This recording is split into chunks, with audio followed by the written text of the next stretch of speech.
And we are live. Oh, I'm actually really nervous about this one because I have all these papers around me. I want to make sure I do it justice. Anyways, welcome to another episode of Midweek Minute with Jen. My name is Jennifer Mercado, Palm Beach-based realtor. And as I had posted before, I'm going to share with you guys a little bit behind the scenes of the insight of where a realtor's commission goes. And the reason that I wanted to have this conversation is because this is a sentiment that's shared by a lot of my colleagues.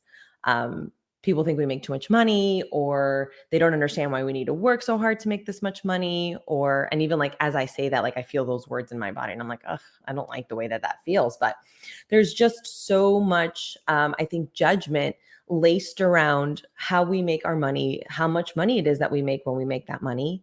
And there's not necessarily an understanding of what's the work that goes behind it to make that amount of money. I know for some people it might seem like a lot, for some it doesn't seem like enough. But I wanted to kind of go through it with you with some numbers that I've been calculating, which is why I'm a little nervous for this one, because it's numbers. And I think whenever you talk about money and numbers and math, it makes people feel some type of way. And I know it definitely does for me. Like, we all have money stories. We all have like things that are at least sorry, my bun was really cute before. And then I don't know what happened. Like the minute I hit live, it's like, and it fell apart. So with that said, there might be a trigger warning and you might feel something, you might feel some type of way with what I'm describing, what I'm saying.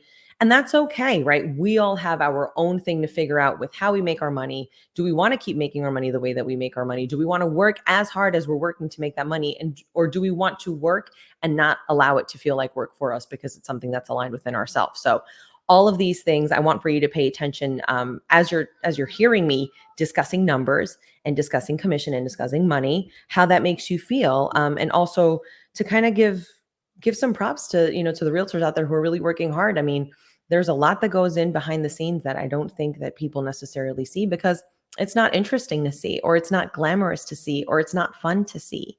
But all of it is part of our work, and all of it is geared so that we can be the best agents for the public, because we're meant to protect the public. So without further ado, let's get to numbers.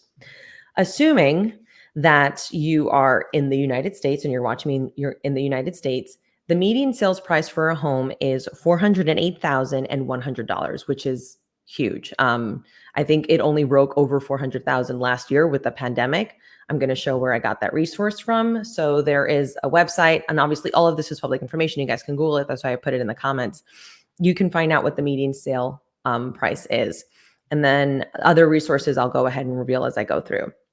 So if you were to sell a $408,100 house for 2.5% commission, and commission is not standard, I want for you guys to hear it here. It's not like, oh, Florida only charges 2.5%, or, in New York, it's only 3%. That is determined by the brokerage. However, we're noticing a trend, and the trend has been 2.5%. Not that that's set in stone. A broker can charge what they choose to and what they agree to with the seller. Okay. So 2.5% of that comes down to $10,000, $202.50. So you're like, yay, wow, a realtor just made $10,000 off of one transaction. No, we did not. And I'm going to tell you exactly where that money goes right now. If you're working with a broker, chances are you have a split. I've seen 90, I've seen 100, 70, 50, whatever. I'm going to go with 70, a little bit more generous. I have seen, like I said, 50%. So imagine half of that right off the bat. If you're at a 50% brokerage, is gone.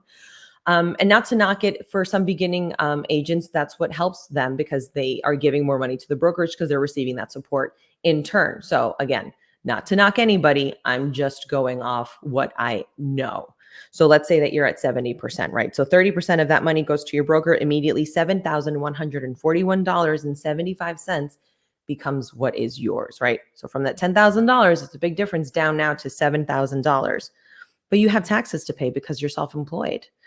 Real estate agents are self-employed independent contractors. They run their businesses as if it's their own business. You are the CEO of your business, which is why you'll see PA at the end of, people's names like mine. I decided to incorporate my business, or you see an LLC. There are different types of way to incorporate your business. But at the end of the day, You as self-employed, you own a business, okay?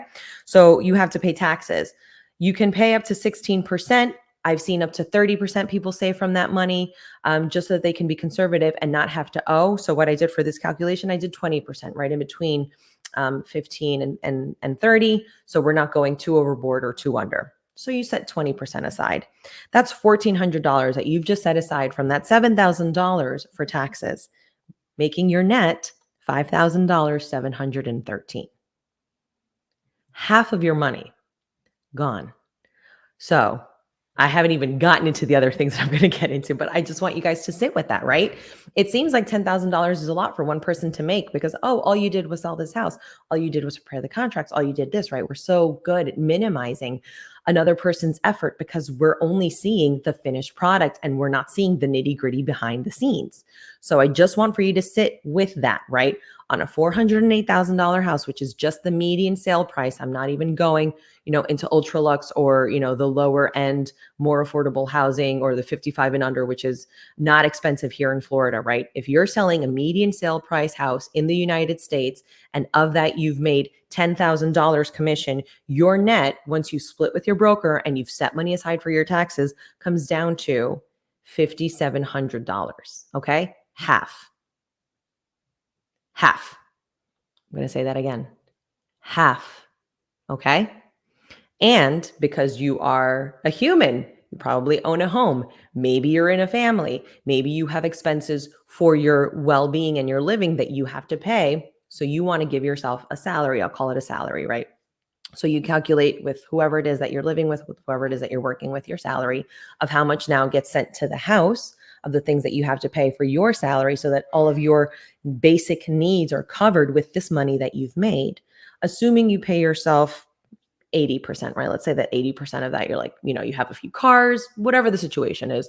I'm just spitballing numbers. Again, this is not a recommendation to anybody to give themselves more or less. This is just numbers. This is hypothetical.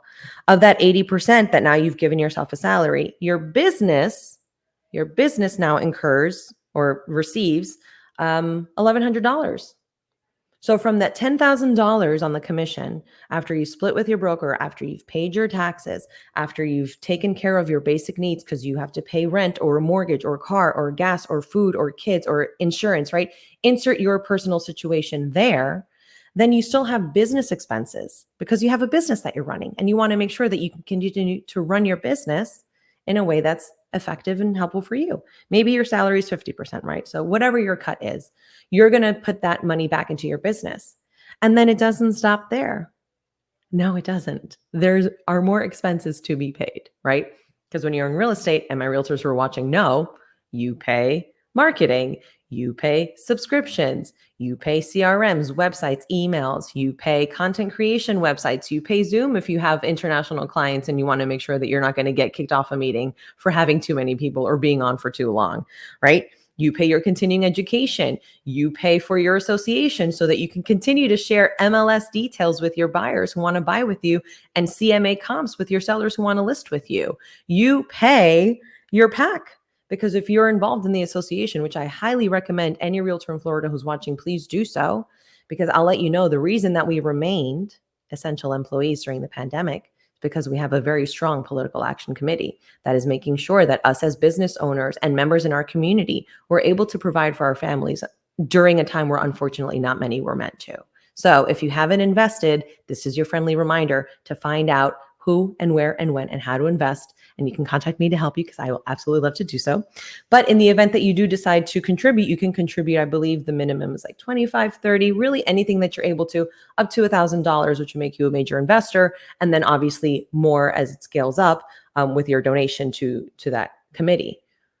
You need this, right? This is a protection, right? We're all in this association. We want to make sure that our assets, our businesses, our livelihoods are protected.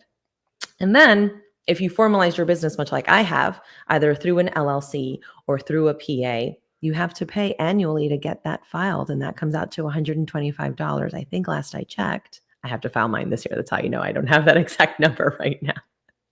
But if you're late, that's $400 on top of that. So that $1,000 that you've now put back into your business to reinvest so that you can keep calibrating, systemizing, strategizing to keep being the best business owner that you can possibly be dwindles down to zero. So $10,000 at the end of the day, if it's the one transaction that you're able to do, doesn't take you as far as many people think. So I wanted to make sure that I took this time to share it with you guys because yes, the real estate market is hot. Yes, we're seeing a lot of success stories. Yes, we're seeing many people making a lot of money, but don't count it for them because you don't know why or what they have to spend that money on. So it doesn't behoove anybody to say, oh, well, you've made this much, so why are you working so hard? Or you've made this much, why don't you take a break? Or did you take a vacation? It's none of our business. And ultimately, and that might trigger some people too, right? And in real estate, especially as a competitive industry, realtors do it to each other. Oh, you made this much money. Why are you working so hard? Or you don't know what the expense is on the other side. You don't know what their marketing plan is. You don't know what their ultimate goal is. Maybe they want to retire in 5 years, even though they're 36. Good for them, right?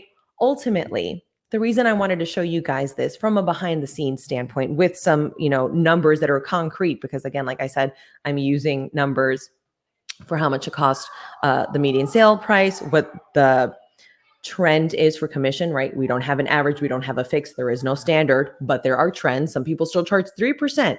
Absolutely. Be a full service brokerage that does that. Some people charge 2. It really is up to, like I said, the broker and the seller to decide what commission they receive on that.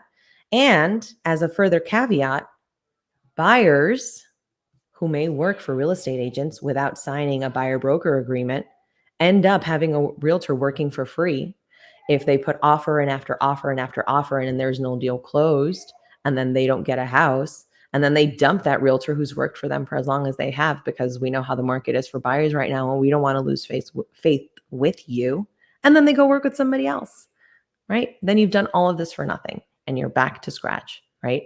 So I want for you guys to just be mindful of that. I think that there is a perception for real estate that I myself was guilty of before I got into the profession, because I worked in the profession from a different angle, and now doing what I do and doing it on a daily basis and doing it consistently and running it with the business owner mentality and not just the, hand to mouth mentality, right? Getting stuck in that struggle, which I too have been there as well, right? I'm speaking to you from different perspectives that I've seen, but I think it's very important that ultimately people make the decisions to live their life the way that they want to, and don't count their money for them, because you do not know what's going on behind the scenes or where exactly that money is going to get carved up to, right? And I'm saying 2.5% because, right, that's the trend. It could be 2%. You could be double ending the deal. There could be so many different situations that change what that number ultimately is. But do know that as a business owner, real estate agents are business owners, and businesses invest in their businesses, and businesses invest, period, sometimes at a loss. It's harsh truth today, guys. I should have probably prefaced that. I did say it was a trigger warning, but yeah, that's not even going into startup expenses, which I was going to go into, but I don't want to make you guys sadder than you should be, right?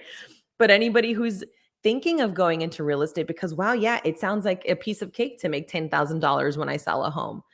You have to invest money before you even see a cent in, be it with your licensing, being with your schooling, being with your association, being with your onboarding, being with the office that you're working with, if you need a computer, if you've done branding work, if you've paid for clothing because now you want to do, a different lifestyle, you have a different closet that you want to change, if you've paid for ads, if you paid for a CRM, if you paid for lead generation, if you paid for coaching, because you need to be coached and you need to be helped. Not that you can't help yourself. Ultimately, the coach will tell you to help yourself, but you always need that guide, that person who's going to ask you the right questions, give you some tough love, and then give you the space to discover what it is that you need to do, which I can say now out loud. I pride myself in doing that, not just for myself, but for other agents that I work with. When I'm discussing social media within my office, I'm going over that, right? I'm going to ask the questions. I'm going to give you the space to discover what's right for you, because there is no right or wrong answer. There's the answer that's yours. And then give you tough love if you're not, picking up the slack because you need to do stuff. And I know, because I do that to myself. And tough love is not self-criticism to the point where I'm in a fetal position upset that I've said so many nasty things to myself. So there is a difference. Okay. Wow. This is wordy, you guys. I can go on for a few hours actually. But yeah, just like I said, I wanted to remove the veil of where a commission comes from where it goes, how it's divvied up, what it's repurposed into. And again, this is just based on multiple conversations that I've had within the brokerages that I worked with, the agents that I work with, and with myself, because I'm always reassessing my business as well, right? Q1 is almost coming to an end. What worked for me? What didn't? What do I need to invest more time in? What do I need to pull the brakes on? What am I not in alignment with of myself anymore? I'm a business owner and I need to make business decisions. And real estate agents are business owners and they need to make business decisions as well. And that's that. All right. Thank you for joining me for today's midweek minute with Jen. I will be sharing this video on YouTube as well. So please give me the feedback. I'm actually going to show you where the self-employment tax came in as well, because we did discuss that. Let me know if there was some insight. If you're like, oh shit, Jen, sorry, I forget what stream I'm on. I didn't realize that you guys had to pay for X, Y, and Z before you even had a job. I didn't realize that the brokerage splits can be up to 50%. I didn't realize that could be 100%. Whatever thing you've learned today, please share with me below. I want to make sure I'm consistently providing you with things that aren't necessarily spoken about as freely as I like to speak with them or about them. So yeah, let me know your insights. Share this if you found this useful. Subscribe, like, comment. Let me know what your thoughts are. And I will see you next week for next week's midweek minute with Jen. There I go with those alliterations again. They're going to be the death of me. All right, take care, and I'll see you guys next week.